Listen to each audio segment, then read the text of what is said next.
Les tiques jouent un rôle important dans la transmission de maladies aux humains et aux animaux. À cause du réchauffement climatique, la période d'activité des tiques, de mars à novembre, tend à s'allonger. Du fait qu'elles sont de toute petite taille et qu'elles ont une salive anesthésiante, on ne repère pas forcément les piqûres et ça facilite ainsi la transmission de virus et de bactéries.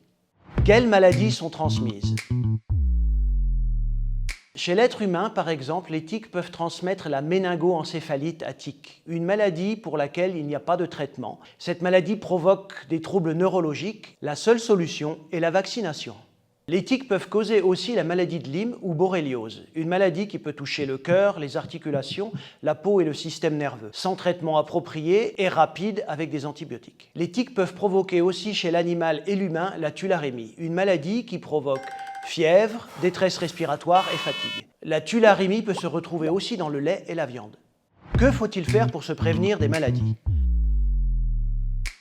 Premièrement, faites-vous vacciner contre l'encéphalite à tiques. Deuxièmement, bien faire cuire la viande et chauffer le lait cru à plus de 70 degrés avant de le consommer. Troisièmement, vérifiez le pelage des animaux et utilisez des antiparasitaires. Et finalement, portez des vêtements longs, clairs et fermés. Utilisez des répulsifs et inspectez votre corps ainsi que celui de vos enfants après une sortie dans la nature. Qu'est-ce que l'approche Une seule santé ?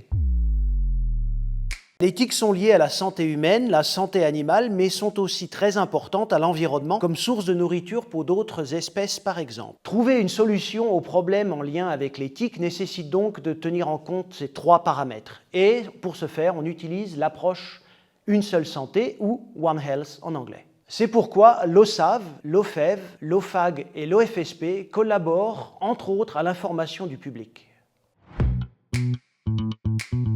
Le mot de la fin, ouvrez l'œil, évitez les piqûres, retirez toute la tique, notez la date et désinfectez la piqûre et finalement consultez un médecin en cas de symptômes.